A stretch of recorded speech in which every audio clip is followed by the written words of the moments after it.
o que semeia contenda entre irmãos. Abominação é aquilo que causa vômito. Eu fui sentar no banco de um ônibus certa vez, e estavam algumas pessoas em pé e tinha um banco vazio. Eu disse, beleza, entrei no ônibus e todo apressado. Quando eu cheguei lá, o que tinha em cima do banco e no chão? Vômito. Por isso que ninguém queria sentar. Você sabe o que Deus sente quando você semeia contenda entre irmãos? Vê a 7ª coisa aí e vê se guarda isso no seu coração. Deus abomina. Você gera vômitos na pessoa do Senhor. Cuidado com as pequenas coisas que você lê, cuidado com as pequenas coisas que você fala, cuidado com o tipo de conversa que você gosta. Uma das coisas que eu tenho dito neste púlpito é que essa igreja está em quê?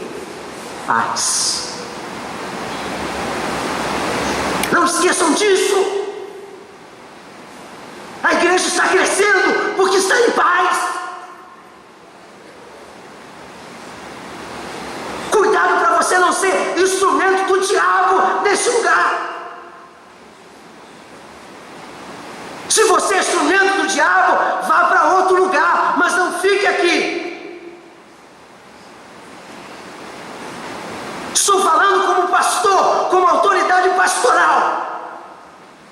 Com a palavra de Deus, Deus abomina quem semeia contenda entre irmãos.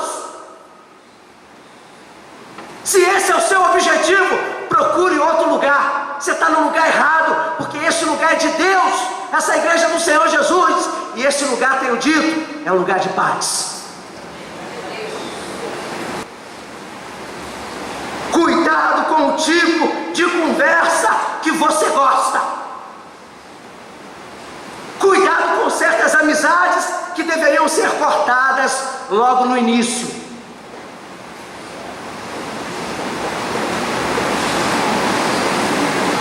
Esse é o poder das pequenas coisas que não prestam. Uma pequena mosca, algo insignificante, acaba com todo um vasilhame de perfume para sempre. Essa foi a primeira ideia que me ocorreu. Tomar cuidado com o poder das pequenas coisas que não prestam. Quero terminar. A segunda coisa: corte a influência do que não presta sobre o que presta.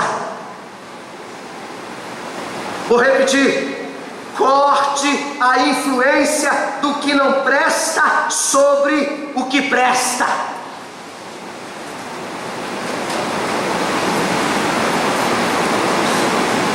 Não foi a mosca que ficou perfumada, foi o perfume que ficou estragado. Parou para pensar sobre isso? Não foi a mosca que ficou perfumada, foi o perfume que ficou estragado. É o perfume que fica podre, é o perfume que apodrece, é o pequeno que estraga o grande. É o pequeno que estraga o panelão de perfume. É uma mosca que pode estragar o panelão do perfume.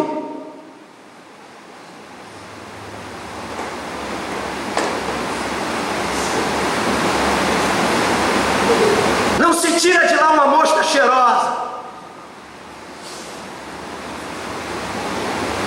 Vocês entenderam o que eu estou dizendo? Vocês estão aprendendo o que estão ouvindo na palavra de Deus?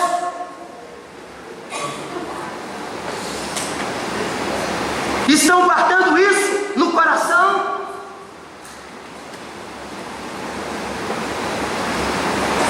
Corte a influência do que não presta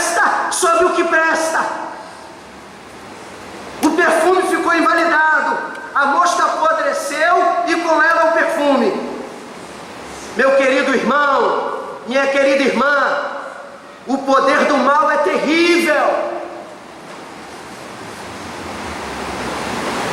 Já ilustrei isso aqui.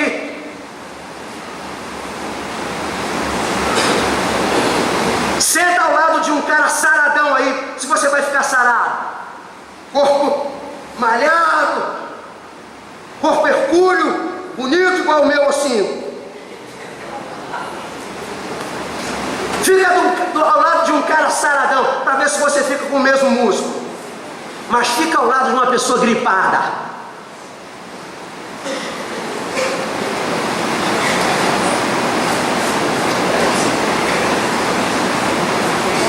Então aprenda que nós não pegamos saúde de ninguém, mas sim doença.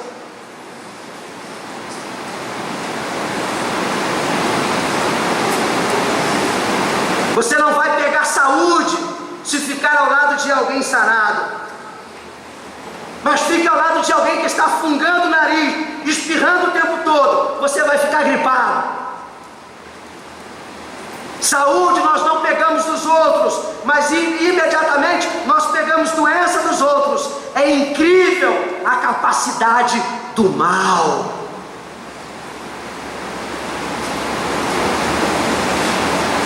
Agora eu quero ler para você o texto de Ageu, capítulo 2, versos 11 e 12. Ageu 2, versos 11 e 12. Diz assim a palavra do Senhor: assim diz o Senhor dos Exércitos: faça aos sacerdotes a seguinte pergunta sobre a lei. Eu gosto dessas coisas que Deus faz. Ele chama o profeta e diz: vem cá, Ageu, vamos fazer uma pegadinha com essa turma aí. Eles se dizem muito bons, sacerdotes, né? Todos vaidosos. Eles se dizem muito bons. Vamos fazer uma pegadinha com eles aí, Ageu. O que o Senhor faz? Assim diz o Senhor: faça aos sacerdotes a seguinte pergunta sobre a lei: se alguém levar carne consagrada na borda de suas vestes, e com ela tocar num pão, ou algo cozido, ou em vinho, ou em azeite, ou em qualquer comida, isso ficará consagrado? O sacerdote está indo lá para o templo, é assim, ó. Está lá com um pedaço de carne dele no templo. Aí de repente ele esbarra num pedaço de carne.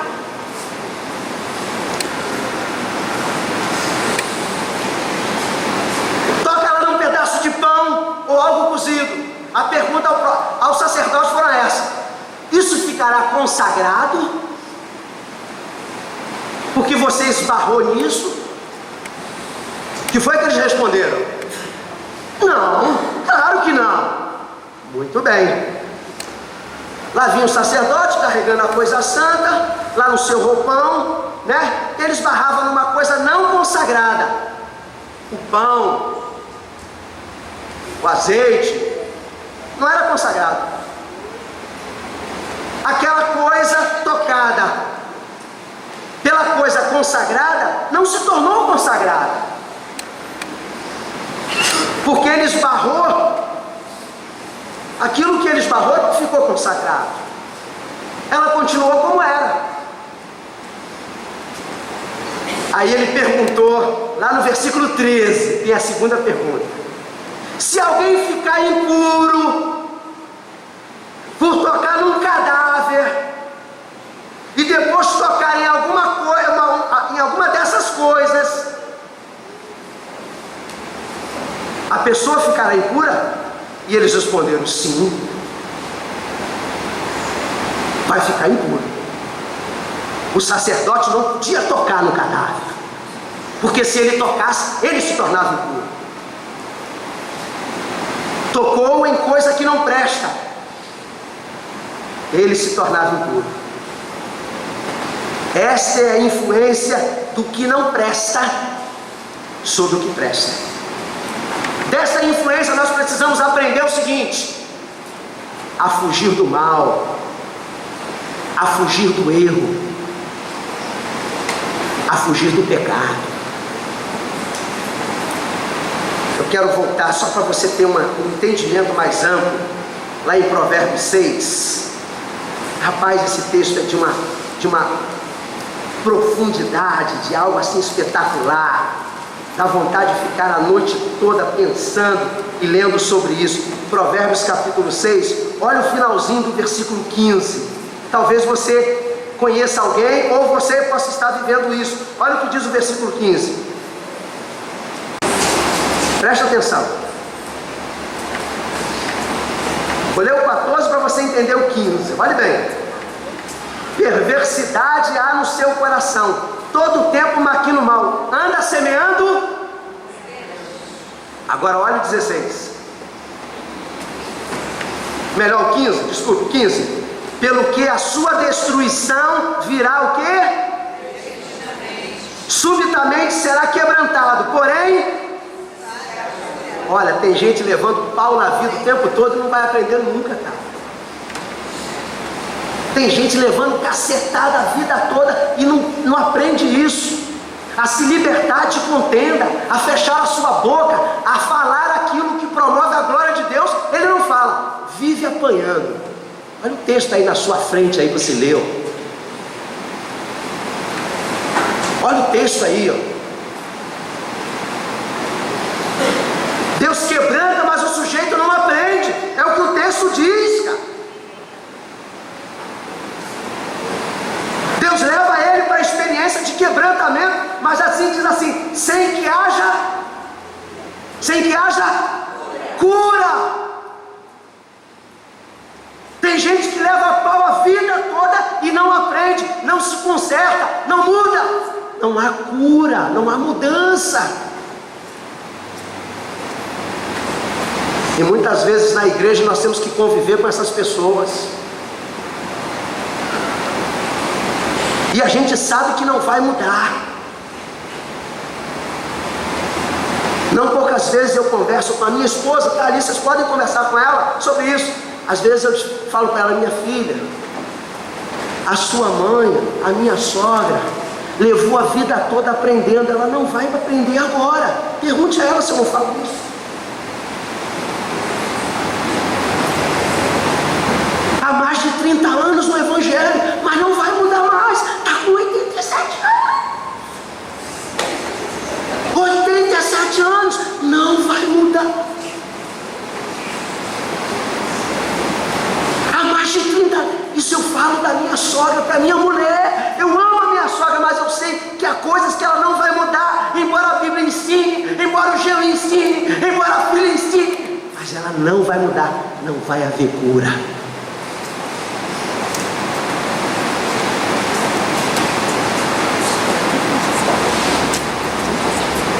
E eu tenho que amar. E eu tenho que amar. Você conhece pessoas assim? Você convive com pessoas assim? Olha o que a Bíblia diz: quebrantamento, mas não vai haver cura. Meus queridos, está escrito, não é da minha cabeça, está na palavra de Deus, gente. Está na palavra de Deus. É uma verdade doída, mas é verdade. Que só com o amor de Deus, só com o amor impossível, é possível amar essas pessoas. Vou voltar para onde eu estava. Então você precisa aprender a fugir dessas coisas. Calma. Você precisa aprender a fugir dessas coisas.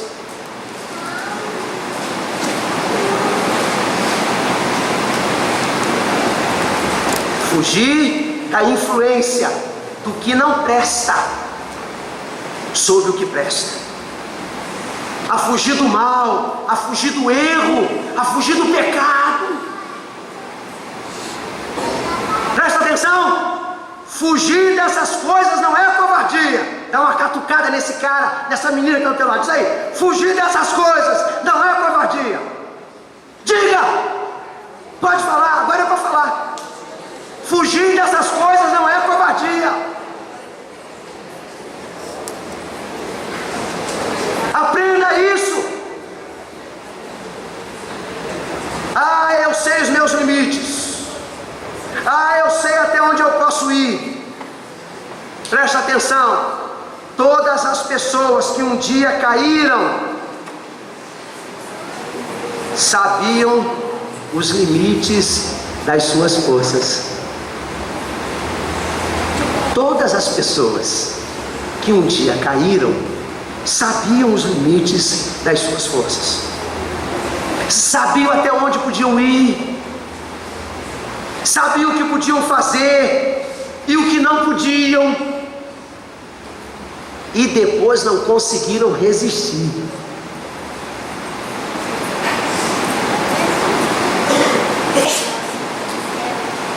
Antes de vir para cá, eu pesquisei mais algumas histórias, ilustrações de sermão. E eu encontrei uma que eu já conheço já há muito tempo, de um domador de serpentes. Um homem de circo, que ele havia começado a domar uma serpente quando ela estava da espessura de um dedo. A espessura de um dedo. E ele vinha domando aquela serpente há anos. E durante as apresentações, a serpente se enroscava no seu corpo, e a uma ordem sua, depois ela se desenrolava toda, se desenroscava toda.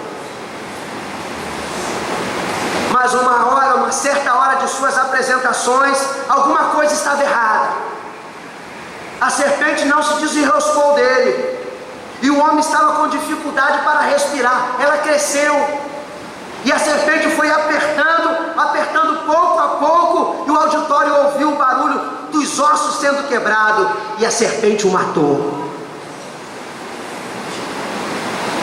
Ele pensou que aquela serpente estava sob o seu domínio, e que ela obedeceria às suas ordens a qualquer momento.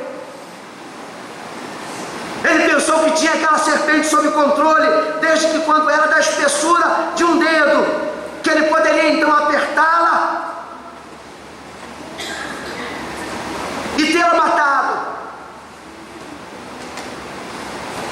Mas ele brincou com a serpente, brincou com ela, compartilhou a sua vida com ela, até que por fim a serpente o matou.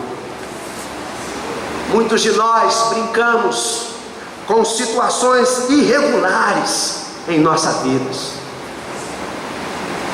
Fazemos concessões em relacionamentos, em práticas, em atitudes. Na área moral, muitas vezes brincamos com coisas que sabemos que são daninhas à nossa vida, e julgamos que a qualquer momento nós podemos nos livrar daquilo, e um dia, surpresos, descobrimos que não tem mais a espessura de um dedo, e que nós não podemos mais esmagar com as nossas mãos, porque aquilo nos dominou. Nenhum de nós é tão forte como pensa. Por isso vou repetir: cuidado com o que você lê, cuidado com o lugar que você navega na internet, cuidado com os seus pensamentos, cuidado com as suas companhias.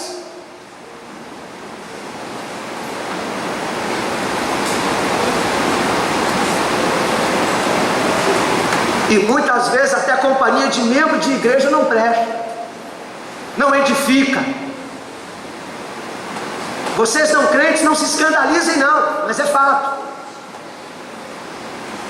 Tem muita companhia de crente que leva para o mal, ensina o mal. É crente, mas não é salvo. Fique claro nisso. É crente, mas não é de Jesus. Pode ser membro da igreja aqui, mas não a lá de lá.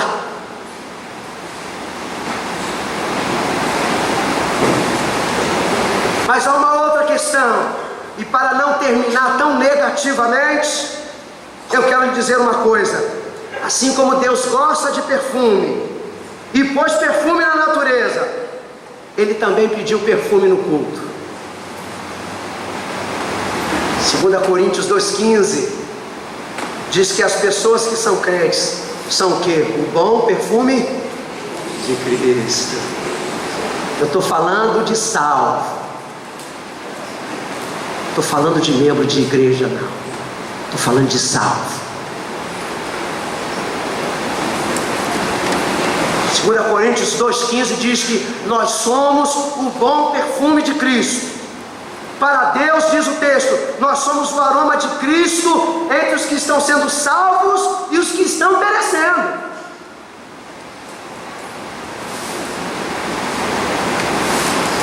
Nós somos o bom perfume, o bom aroma de Cristo, no meio dos salvos e no meio daqueles que estão perecendo. 2 Coríntios 2,15. Se você é um crente, se você é um bom perfume de Cristo, tanto na igreja quanto lá fora, diz Paulo, você é um bom perfume. Agora, uma pergunta para encerrar a nossa consideração nesta noite.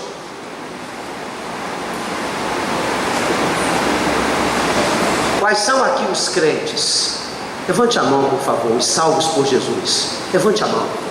Eu quero ver os salvos. Levante a mão. Há mais salvos aqui? Levante a mão. Você é salvo por Jesus? Levante a mão. Muito obrigado. Pode abaixar a sua mão. Então eu vou te fazer uma pergunta, para a gente terminar. Que tipo de perfume você é? Você é um perfume que atrai?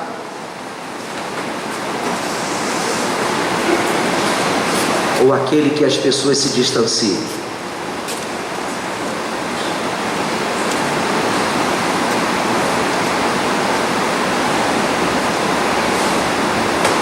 Que tipo de perfume você é?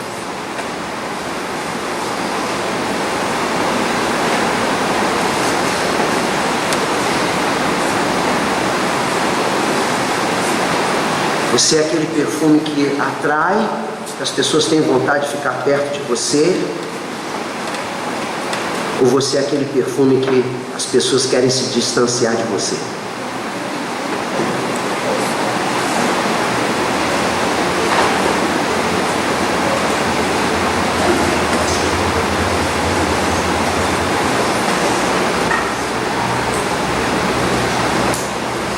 Será que, como pessoas crentes, o nosso perfume, o nosso caráter, as nossas atitudes têm cheirado bem ou têm cheirado mal?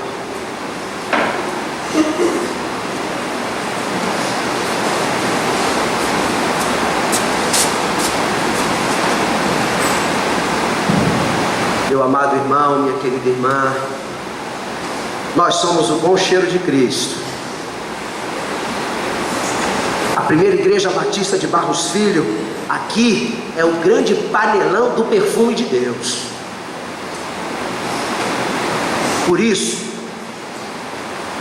tomemos cuidado com as pequenas moscas mortas na nossa vida, como crentes. Porque uma mosca no perfume acaba com todo o bom cheiro.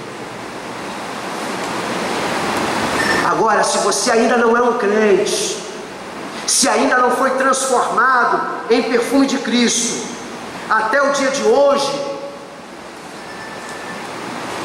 a Bíblia diz que você cheira mal, por causa do pecado. O pecado exala mau cheiro. Suas atitudes cheiram mal, por causa do pecado. Não é você, é por causa do pecado que você vive. Sua conversa cheira mal, seus pensamentos cheiram mal. E há poder neste lugar, e você poderá ser tocado por ele e ter a sua vida mudada hoje. Este é o ponto central da mensagem para terminar. Há muitas pessoas que ainda não sofreram essa transformação, ainda não são o bom perfume de Cristo, mas estão aqui dominicalmente.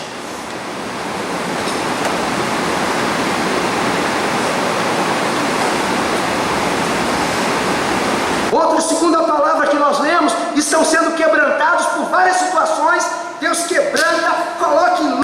em prova, e não vai haver cura, cara. E não vai haver cura. Vão morrer semeando contendas, vão morrer com a síndrome de Gabriela. Eu nasci assim, você sempre assim, e vai morrer assim, cara. Está escrito isso.